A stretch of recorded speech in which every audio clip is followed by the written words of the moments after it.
today represents a tragic anniversary for our country. Through his faith, his courage, and his wisdom, Dr. Martin Luther King moved an entire nation. He preached the gospel of brotherhood, of equality, and justice. That's the cause for which he lived and for which he died 40 years ago today. And so before we begin, I ask you to join me in a moment of silence in memory of this extraordinary American.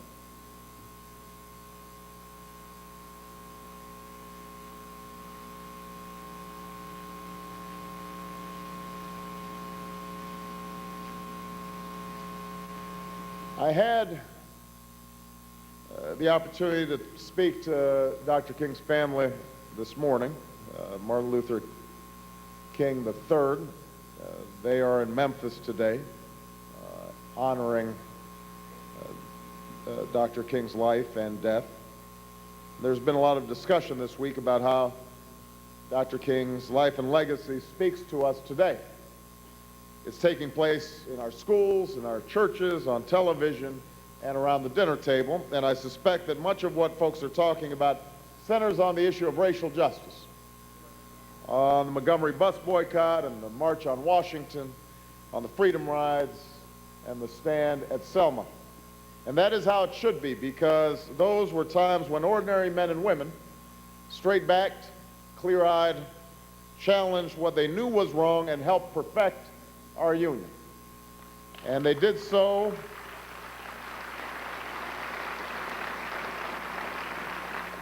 in large part because Dr. King, like a modern-day Moses, pointed the way. But I also think it's worth reflecting on what Dr. King was doing in Memphis 40 years ago today, when he stepped onto that motel balcony on his way out for dinner. And what he was doing was standing up for struggling sanitation workers. For years, those workers had served their city without complaint, picking up other people's trash for little pay and even less respect. Passers-by would call them walking buzzards. And in the segregated South, most were forced to use separate drinking fountains and separate bathrooms. But in 1968, those workers decided they'd had enough, and over 1,000 went on strike. Their demands were modest: better wages, better benefits, and recognition of their union. But the opposition was fierce. Their vigils were met with handcuffs. Their protests turned back with mace, and at the end of one march, a 16-year-old boy lay dead. This is the struggle that brought Dr. King to Memphis. It was a struggle for economic justice, for the opportunity that should be available to people of all races and from all walks of life. Because Dr. King understood that the struggle for economic justice and the struggle for racial justice were really one, that each was a part of a larger struggle for freedom, for dignity, and for humanity. So long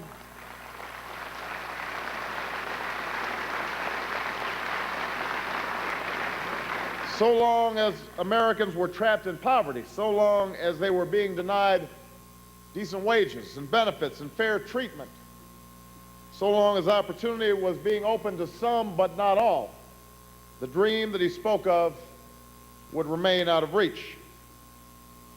And on the eve of this death, Dr. King gave a sermon in Memphis about what the movement meant to him and to America. And in tones that would prove eerily prophetic, Dr. King said that despite the threats that he had received, he didn't fear any man, because he had been there when Birmingham aroused this conscience of a nation. He had been there to see the students stand up for freedom by sitting at lunch counters. And he'd been there in Memphis when it was dark enough to see the stars, to see the community coming together around a common purpose. So Dr. King had been to the mountaintop. He had seen the promised land. And while he knew somewhere deep in his bones that he would not get there with us, he knew that we would get there.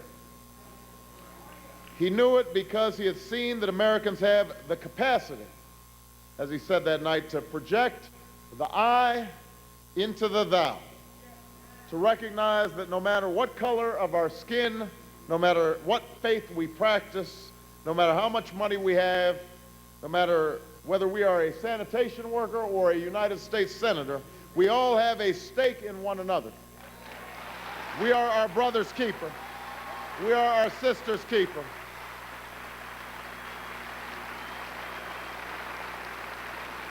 We are our brother's keeper, our sister's keeper, and I quote him, either we go up together or we go down together.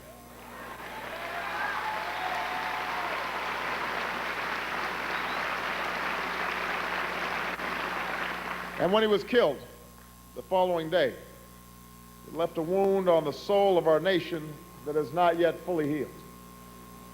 In few places was the pain more pronounced than in Indianapolis, where Robert Kennedy happened to be campaigning. And as Mike mentioned, it fell to him to inform a crowd in a park that Dr. King had been killed.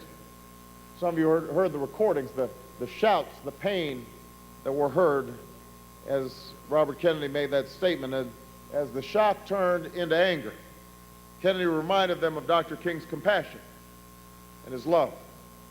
And on a night when cities across the nation were alight with violence, all was quiet in Indianapolis. In the dark days after Dr. King's death, Coretta Scott King pointed out the stars. She took up her husband's cause and led a march in Memphis. I had a chance to meet Coretta Scott King on several occasions, visit with her in her apartment down in Atlanta. I remember asking her how she was able to manage all those burdens, and she would explain that it's never about me. It was never about Martin. It's about God's will and God's plan for us.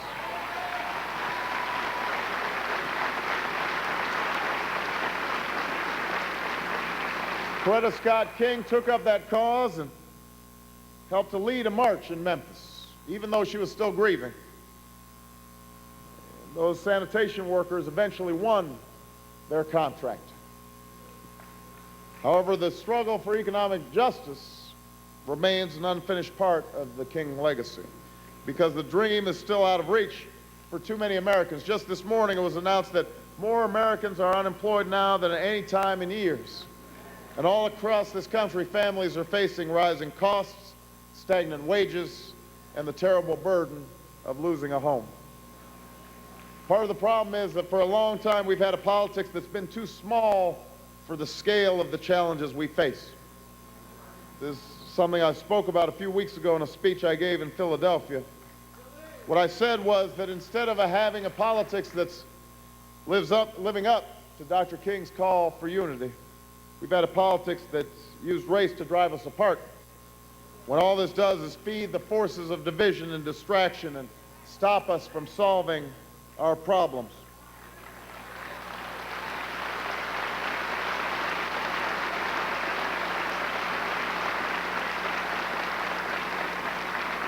That is why the great need of this hour is much the same as it was when Dr. King delivered his sermon in Memphis.